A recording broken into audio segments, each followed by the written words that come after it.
Praise the lord. దేవుని పరిశుద్ధమైన నామములో వాక్యమును వింటున్న మీ అందరికీ ప్రభు పేరట మా యొక్క వందనములు తెలియజేస్తున్నాము.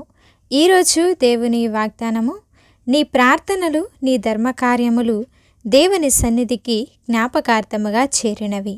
అపోస్తల కార్యములు 10వ అధ్యాయము 4వ వచనము. ప్రియ సహోదరి సహోదరులారా, మనం ప్రార్థన చేస్తున్నప్పుడు నేను చేస్తున్న ప్రార్థనలు, నేను చేస్తున్న విజ్ఞాపనలు దేవుడు ఆలకిస్తున్నాడా, ఆయన వింటున్నాడా అని మనం ఆలోచన చేస్తాము. అయితే దేవుని సన్నిధిలో, ప్రభు సన్నిధిలో మనం చేసే ప్రార్థనలు, విజ్ఞాపనలు అన్నీ కూడా ఆయన సన్నిధికి చేరి ఉన్నవి. ఒకానొక రోజు తప్పకుండా మన ప్రార్థనలకి జవాబు మన జీవితంలో వస్తుంది. వాటిల్లో ఒక్క ప్రార్థన కూడా వ్యర్థముగా పోదు, వృధాగా పోదండి. మరి బైబిల్ గ్రంథంలో ఎంతోమంది ప్రార్థన చేశారు. మరి వారందరి ప్రతి ఒక్క ప్రార్థనను దేవుడు ఆలకించి ప్రతి ప్రార్థనకు కూడా జవాబిచ్చాడండి. ఆయన ప్రార్థనలు ఆలకించేవాడు. ప్రార్థన చేస్తే ఆయన జవాబిచ్చే దేవుడు. మనం పిలిస్తే మనతో మాట్లాడే దేవుడు. ఒక్క ప్రార్థనకు కూడా ఆయన జవాబు ఇవ్వకుండా మాత్రము ఉండడు. మరి దావీదు ప్రార్థన చేస్తూ అంటున్నాడు, ప్రార్థన ఆలకించువాడా, సర్వ శరీరులు కూడా నీ యొద్దకు వస్తారు అని దేవునికి ప్రార్థన చేస్తున్నాడండి. మరి ఎన్నో మారులు దావీదుకి ఎదురైనటువంటి కష్టాలలో, మరణకరమైనటువంటి పరిస్థితులలో, అపాయాలలో, నిందలలో మరి అతడు చేసినటువంటి ప్రార్థన ఎంత గొప్పది, ఎంత శ్రేష్టమైనదంటే ప్రతి ప్రార్థనకు కూడా దావీదు జవాబును పొందుకున్నాడండి. జవాబును పొందుకోవటమే కాకుండా అతనికి ఎదురైనటువంటి ప్రతి ఒక్క మరణకరమైన పరిస్థితులు అన్నిటిలో నుంచి కూడా దేవుడు దావీదును తప్పించి తన కృపతో నింపి నడిపించాడు. మరి ప్రార్థన చేస్తే కార్యములు జరుగుతాయి. మరి యెహోషువ ప్రార్థన చేయలేదా? యెహోషువ ప్రార్థన చేస్తే సూర్య చంద్ర నక్షత్రములను దేవాతి దేవుడు ఆపివేశాడు. యోర్దాను వెనకకు మళ్ళీపోయింది. ఏలియా ప్రార్థిస్తే మరి భూమి మీద వర్షం పడకుండా దేవుడు ఆపివేశాడు. మరలా అదే ఏలియా ప్రార్థిస్తే 3.5 సంవత్సరముల తర్వాత దేవుడు మరలా భూమి మీద వర్షాన్ని కురిపించాడండి.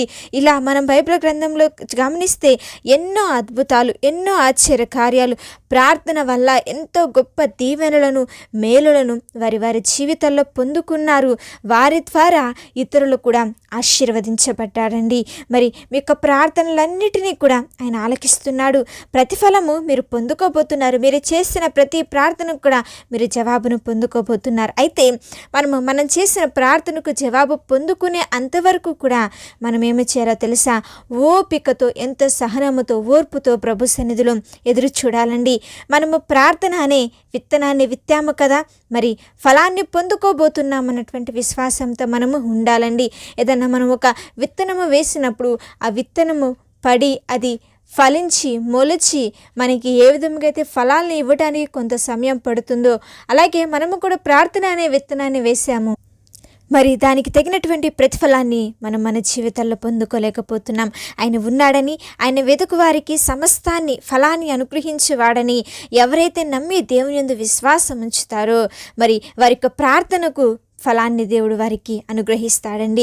ఎక్కడైతే హీనమైన పరిస్థితుల్లో ఉంటూ దిగులు చెందుతూ బాధపడుతూ ఉన్నావో అక్కడే దేవుడు మిమ్మల్ని లేవనెత్తబోతున్నాడు. మీ యొక్క ప్రతి ప్రార్థనకు, మీ యొక్క ప్రతి ధర్మ కార్యములన్నిటికీ కూడా దేవుడు మీకు ప్రతిఫలం ఇవ్వబోతున్నాడు. ఎందుకంటే మీ ప్రార్థనలన్నీ కూడా ఆయన సన్నిధికి చేరి ఉన్నవి.